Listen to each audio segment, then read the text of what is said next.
I guess third time's a charm. So Katey, tell us why you're here. What do you do? So I'm a mom. First and foremost, I'm a mom of 4 girls, ages 10, 10, 12, and 13. I am a veteran secondary educator. I've been on a junior high or high school campus for the last 23 years. 3 years ago, I decided I was super frustrated with what was going on with our kids in the digital landscape, that I left public schools to travel the nation pounding pavement about how we can help our kids. So that catapulted me into the space of overall youth mental health and suicide prevention. Wow. So you're traveling across the nation, speaking to whomever will listen, right? Mainly faculty, administrators, parents, nonprofits, and government agencies. Wow. Well, you have a group of over 41,000 parents now in this group that could potentially hear your message. So what is it that you would like to tell them? Oh my gosh. No pressure.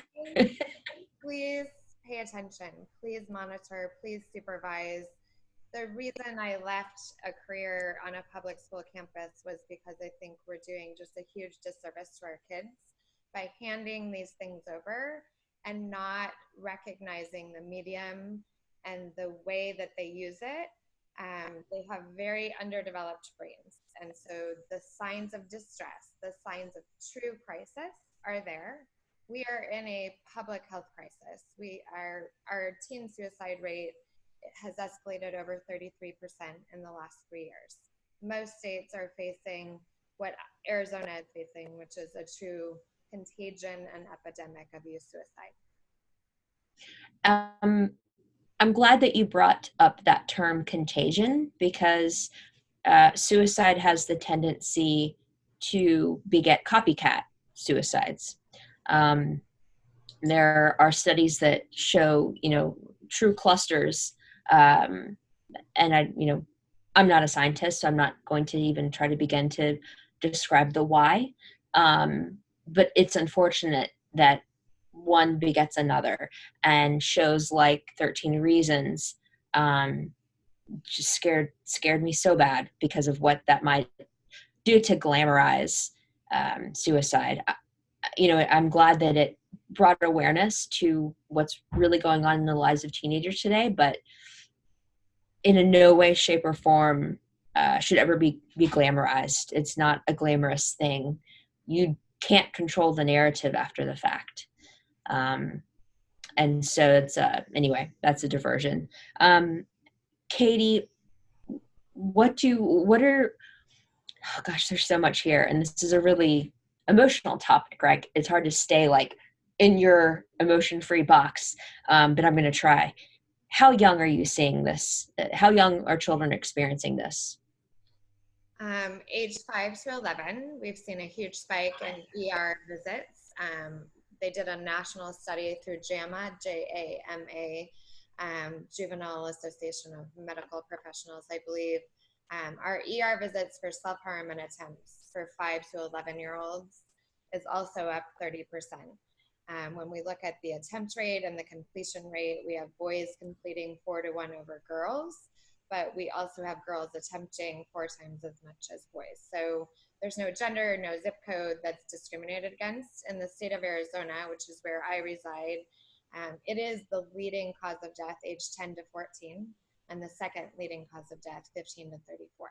So again, I have been with teenagers, 60,000 of them for the last 20 plus years. I've never had this many students die by suicide over the 20-year span. So in the last 3 years, just in my community, we have lost over 35 students, probably upwards of 40. Suicide is largely underreported. So for me, when I talk about suicide prevention, I'd love for people to think about the front loading you can do to prevent suicide. Suicide is like way up here. What parents need to be paying attention to is prevention, front loading your kids with great coping and resiliency skills. If they move into distress, what are you doing to intervene? How are you getting them help? And are you paying attention? I think the tweets that I've shared with you, and I'm happy to even put them in this broadcast, tell all. 150% of what is on your child's platform is how they're feeling. And there are a lot of really great kids and really great families. 2 parents, no parents, 1 parent, a grandparent, it doesn't matter. Sharing stories with each other, peer to peer, that this is what I'm going to do. I am never surprised when we have a school shooting and someone on the news says something like, well, he said he was going to do this on YouTube, or he said he was going to do this on Twitter. These Right. children want to be here. It's their form of self-expression. It's how they communicate. It is where they are spending the bulk of their time. And so in most instances, that's where you'll find those signs. And so as a parent or a caregiver or a teacher, where do we start? Is it starting with an open dialogue just about anxiety and depression and how you're feeling? Is it not being afraid to address the topic of suicide? I know a lot of people are afraid to even say that word because they don't want to introduce the concept. Yeah, I mean, I've had people tell me, like, you can't come to our school and talk about that. We'd love for you to talk about the digital wellness and citizenship and leadership, but if you could just leave that suicide part out. And I actually refuse. I say that I can't come because this is happening in your community. This is happening to students in other communities that your child students may know. So you start at listening, really. The key is listening. I talk to many, many students that say, I don't have anybody that actually truly sits in the ditch with me and listens and doesn't try to fix it. Like, I just want somebody to listen to me. And the art of listening is getting really vulnerable with a child or adult and then validating them. You don't have to fix the problem. But if we don't take the time to listen, if we don't put our own phones and laptops down and pay attention, Yes. then we can't even start to talk about anxiety and depression, because there's so much that happens before a student becomes anxious or depressed. And part of that are the protective factors that we provide as trusted adults in their lives. So my new thing is, are you a trusted adult? What does it mean to be a trusted adult?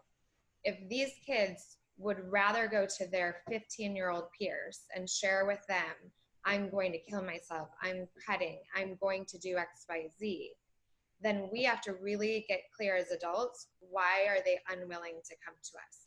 Why has that door been shut?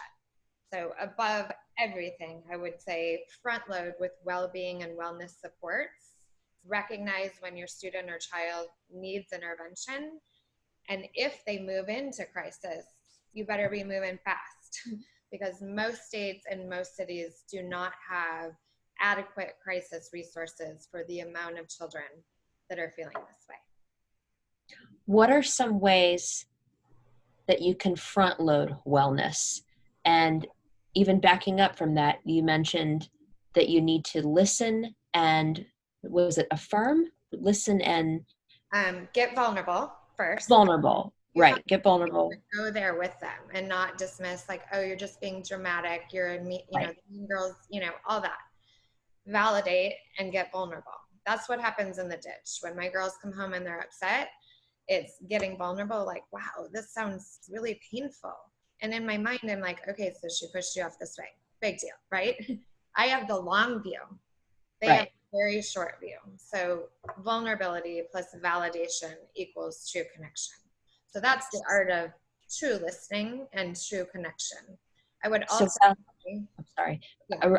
I really, really want to unpack that, because for someone like you who does this every day, you can say those things in a sentence and move on. For a lot of people who are struggling and they're like, what do you mean validate? How do I validate? How do I become vulnerable?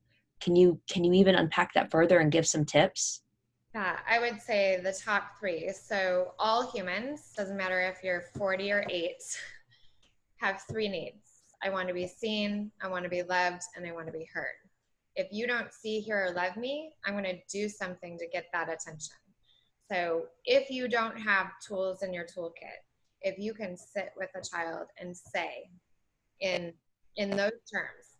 Wow, I see and hear what you're going through, and I just want you to know I'm here for you. That is the start of connection. It is not like super complicated. You don't have to know research in teen brain or tween brain or 8-year-old brain. I see you.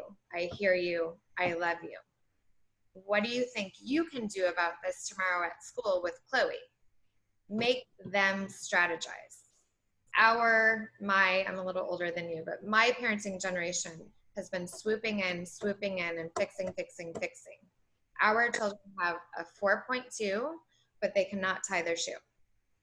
So if we're going to help the next generation and this current generation take flight, these kids are fully capable of taking care of themselves and each other if given the opportunity. So seeing them, hearing them, and loving them with one sentence, that's all it takes. Wow, that sounds painful. Well, that's kind of crappy that she pushed you off the swing. Well, what happened in the locker room? That sounds really painful. Let's talk about what you can do tomorrow with that person. That's all they want from us. But instead, our one-liner sounds something like this. And I would remove these as quickly as possible from your repertoire. You need to just calm down. You need to let it go. In a year from now, this won't really matter to you. You probably need to just go find some new friends. Like, they just sound like jerks. None of those have strategy behind them. And it says to the child, your pain doesn't matter to me, and your pain is this big. When It's dismissive. Like it's this big. Yeah. Yeah. Wow. I believe I've said some of those things thinking it was helping. Well, with good intention. We want Yeah. to go away. So we're like, just calm down, let it go. You'll be fine. Yeah. It's not a big deal. It's not a big deal. What we know to be true, the data continues to tell us they're not fine. They're not doing fine. And they're sitting in the yuck with no strategy of how to get to the other side of the pain. Thank you so much for going deeper on that. I think whoever watches this, if they can take that away from this, we will be so much better. I see you. I hear you. I love you. Huge. So then what's next? What can we do next?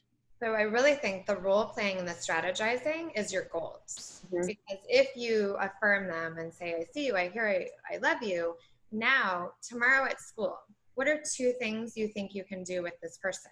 And I wouldn't do it like at the kitchen table like this. I would go for a walk. I would put him in the car, make up an errand. Especially if it's a boy, shoulder to shoulder communication is going to give you so much more mileage in that talk than trying to talk face to face. The female actually lights up the male brain with cortisol and shuts down the verbal emotive centers. So especially with our boys, it's super important that we're not doing this and like asking them 400 questions. They're not going to give you much. Hold up. So this whole time when I've been like, Jackson, look at me in the eye. No. I want to talk to you. That's why it's not working. I say that to young boys all the time. Look at me when I'm talking to you and use your words. Those are 2 things that actually light up the male brain with cortisol. And the coats the verbal emotive center. And so boys do things like looking down, looking away, kicking the table, doing anything they can do except looking at you, which we read as defiance. And so then we keep doing it. And or disrespect. Yeah. But instead, we will get much further ahead if we're on a walk, we're riding bikes, we're in the car, we're shoulder to shoulder. And or moving an object through space, kicking a ball. Boys bond by moving objects through space. If you think about men at a bar, oh my gosh, Katey. Men at a bar talk like this, shoulder to shoulder, right? They do not generally face each other. Some do, not all, but they're much more comfortable. When the lights are out, you're a boy mom. This is what I hear from boy moms all the time. When the lights are out and I'm rubbing his back, all of a sudden, all of the world's troubles come out, right? Because he's not looking at your face. You have a beautiful face, by the way, but. You're very kind, right back at you. And like, man, I wish we would have talked when my kid was like 5 instead of 10, yeah.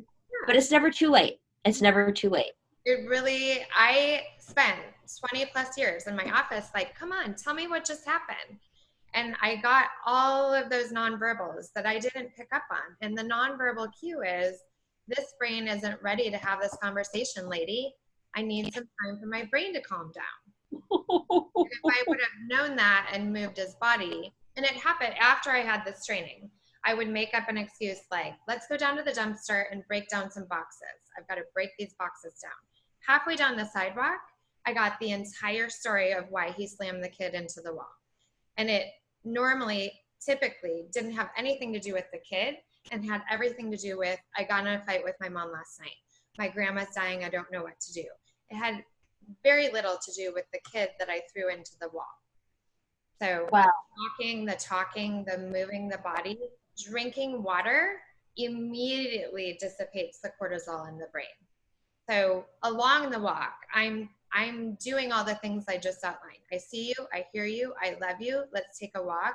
I can tell your brain needs to calm down. This is how I'm going to connect with you. And as we're walking or driving or talking shoulder to shoulder, we're strategizing. What can we do better next time? Wow. Wow. Really, if you think about what they hear at home and school, it's a pretty tandem message. You need to calm down, you need to let it go, and just walk away. But the reality is, if two friends get in a fight, verbal, physical, whatever, those two kids like each other. So saying to them, go away, let it go, find new friends, unless you're talking about a very egregious, harassing bully, like a true bully, those kids are attracted to each other. So this notion that we can keep kids apart is very unrealistic. This is probably the most powerful conversation that I've had, I would say this year, at least, if not more. I mean, because so much of what you're saying is just hitting home personally. And I can't wait for us to publish this because it's going to help so many people. It really is. I'm so thankful for you and your insight and wisdom and knowledge and time. I would say on the front of devices, because I've been in the group for a while. So yes. here, I would say the piece that I'm outlining right now is called dignity versus respect, work of Rosalind Wiseman. So dignity is, I have inherent worth. Respect is, I have a mutual admiration for you. If you're giving any child a device, they need to have dignity in the use of it. So if you say to a kid, I trust you with 4 billion strangers, that trust is huge. And that's essentially what we're saying by giving these devices. So dignity that you're worthy to me and I trust you, but when you make a mistake, the dignity stays intact. I see a lot of comments, a lot of conversation about how dare he, this is against our family values and rules. The teen brain is operating on half of a developed brain until age 22 to 24 for girls and 28 to 30 for boys. So if I have a 10-year-old or a 12-year-old or even a 17-year-old, we're operating in this cancel culture of you made a mistake and there's no way for you to come back. And truly, I'm being so honest with you, we've had several boys in my community make egregious mistakes online. Yes, they knew better, but the school suspended them and they took their life because nobody offered them a pathway back to repair the damage they've done to another student, to their school, or to themselves. And so if we continue to operate in this space where your child has no pathway back to repair with you the medium we've handed over with zero training, we're going to continue to see this youth mental health crisis continue.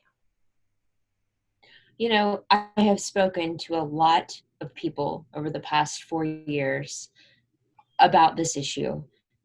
Doctors, experts, members of the media. I have yet to have had a conversation so compelling as this. You outline it very clearly. I think that there's a reason that you are where you are. And man, I just hope everybody who is watching this not only watches it, but shares it with with other people. Invite your friends to this group. Share this post. In fact, I'd like to we were going to put this within Parenting in Tech World, and we still will, but I think we should post this to the Bark Facebook page because that's public, and that way people can share it. So we'll post it to the Bark Facebook page, share it to Parenting in a Tech World, and then that way people can share it far and wide, because this is the type of thing that goes viral, because it's just what we need to hear. It really is. I mean, we as parents, we as a society, Can I say let's talk. I'm sorry. Can I say one more thing? Yeah, totally. We're not done. Go ahead. Go ahead. You go ahead.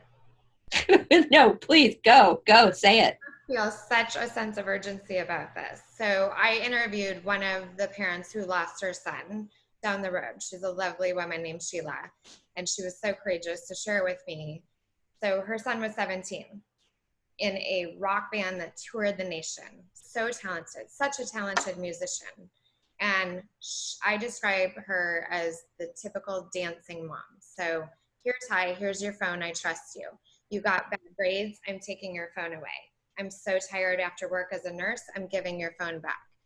You didn't do well on your math final. I'm taking your phone away.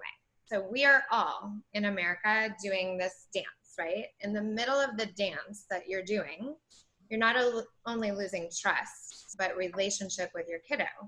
What Sheila had to say in that interview that I will never forget is that if I would have cared what was on the phone as much as I did doing the dance, perhaps I would have looked in the phone and recognized why he was acting the way he was, why his grades were falling. Well, in the phone held the gold of he was depressed, he was anxious, he wasn't sleeping, he was staying up all night talking to friends about his depression, about not feeling well.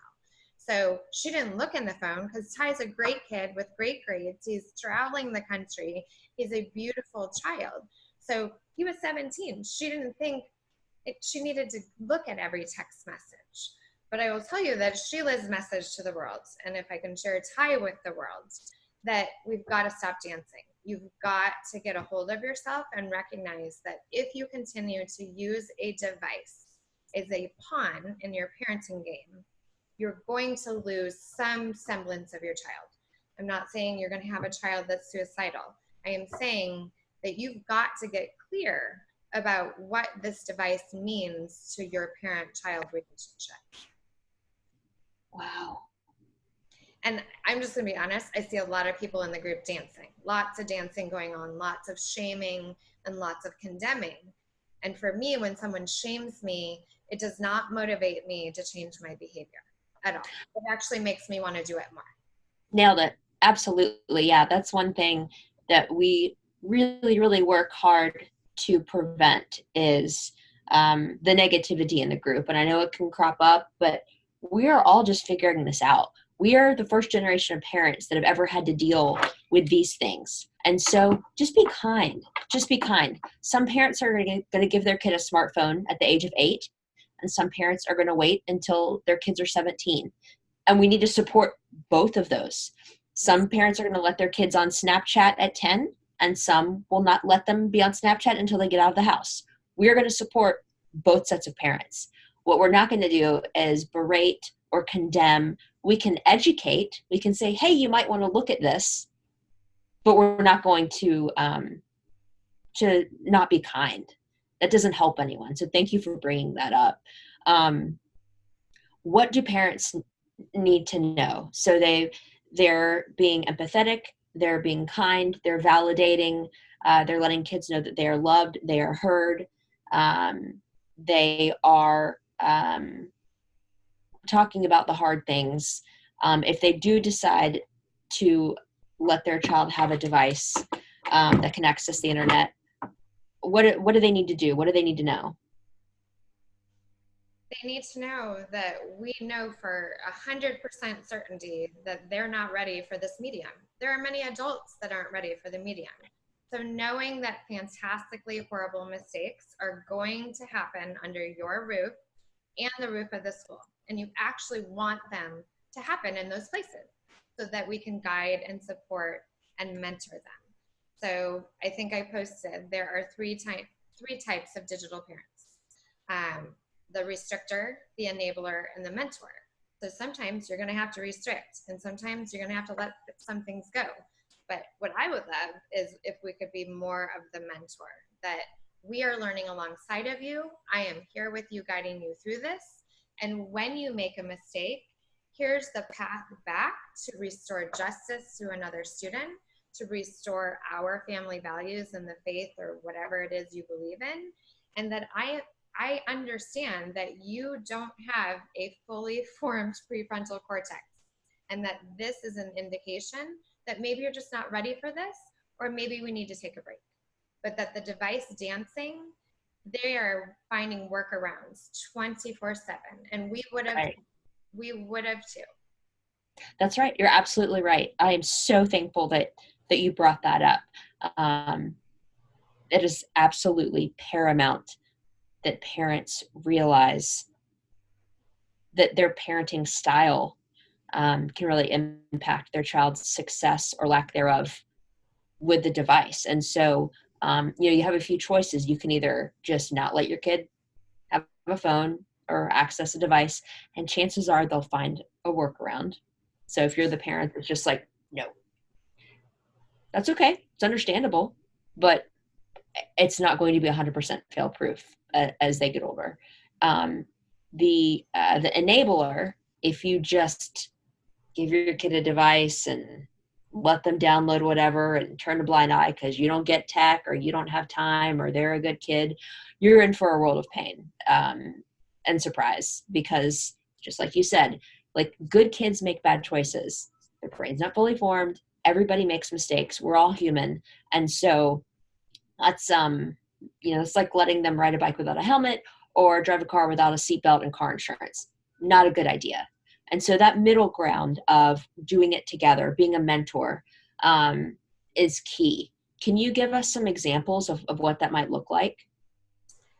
I think it all goes back to dignity.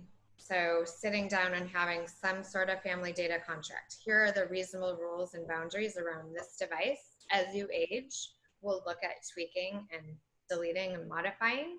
But here are the 4 or 5 rules that stand. We don't share pictures with others. We don't share private information, all of those things.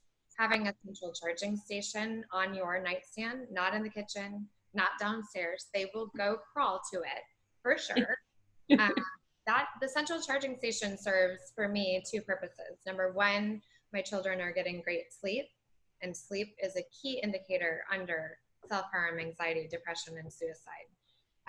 It also serves as my time to look at my bark updates, as well as do random phone checks and scroll through the phone and see if there's anything that I need to be worried about. Bark does a wonderful job of being that smoke alarm. So not that, I caught you doing something wrong, but here's an opportunity to have a great, courageous conversation where I am, again, getting in the ditch and saying, looks like Avery is really being nasty to you.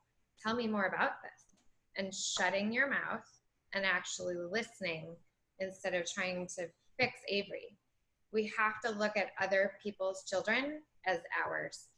They're all of our kids in this cesspool trying to figure out, just as we are, how to navigate these very uncharted waters.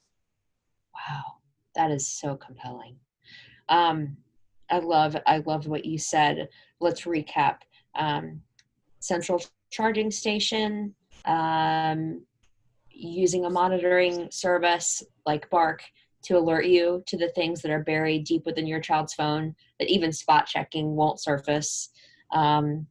What else? What else is a good recap? Some sort of visual family. Right. Boys are very visual. If you want to give a device to any child, they should know what your expectations are, and they should have a voice, which is, again, giving them that dignity in the use of their device. Katey, have you written a book yet? No, I don't have time. That's okay. I would love to someday, yes. Okay, well, we'll talk offline about that. Wow. Is there anything else that you want to? I think because September is Suicide Prevention Month. Every day should be Suicide Prevention Day. And that sounds really grim and a bold statement, but the reality is if our kids nationally are trending towards feeling hopeless, feeling lonely, and not knowing what to do and don't have the strategies, some look-fors for parents. When do I know my kid's moving from well-being into distress and from distress into crisis? We have to have a safety net. So some things that pop up for some students: sleeping all the time, not sleeping enough, restless sleep, not eating a whole lot, lack of hygiene, posting really positive posts when your kid is kind of a negative Nelly, seeing a drastic change in behavior. When I sit with these parents who have lost their children, when they backtrack, often there's a long runway prior to they act up. And so we have to be vigilant. We have to be looking for things. And I'm just going to be really honest that boys typically are very cryptic and inward with their pain. So when you look at some of these platforms, you'll see like a call for help, and then a funny meme, and a funny meme, and then a call for help. So it's peppered and it's very insidious. Our girls typically leave no mystery to their life. They will post 17 times the same message until somebody converges, calls 17 other moms, and then calls the school principal. It is the reason that we're seeing the completion rate 4-to-1 boys to girls. Our boys are very inward with pain. It's still not cool as a boy in America to say, I am not okay. Now they're telling each other. And when I talk to boys, high school boys, junior high boys, I just talked to a 20-year-old today. I said, why wouldn't you report? And he said 2 things. Number 1, if I report to the school, I'm selling out his friendship, not willing to sell out the friendship. And number 2, if I tell my parents, 2 things happen. They take my phone, not willing to do that, and or they say, well, you can't hang out with Aiden anymore. He must be a troubled kid. So I'm not willing to lose my phone or Aiden, and I'm not willing for the school to come down on Aiden. And so I just don't tell anyone. And so we have to teach kids as young as 8 years old. If you see something, put the friend before the friendship. It's one of the moms in our area's taglines. Please put the friend before the friendship. So there's a difference between telling on someone, that's tattling, and a safety issue where I've seen a couple messages and my inner radar's going off. I'm not capable of taking care of this. I need an adult. So it's all wrapped together. Dignity with listening means you're a trusted adult, means we're catching the warning signs, which means we're saving lives. Oh my gosh, Katey. The content that we have recorded right now is so important that I'm not only going to post it to the Bark Facebook page, share it within Parenting and Tech World, share it on my personal Facebook page, but also get a transcript of it and publish it on our blog so that people who prefer to read versus watch can do so. This needs to be out there. Thank you so much. Is there anything else that you want to share while we're sharing? I would just ask, like, when we post this, that we also post the national hotlines. And just FYI to parents, the hotlines aren't just for people that are suicidal. They're for anybody to call and get support, including parents just saying, like, I'm worried, what should I do? Okay, we will include the national hotlines in this. Yes, they're not just, it's not just when you're at the end of your rope. It's, you need to talk to somebody. That's what they're there for, and they're free.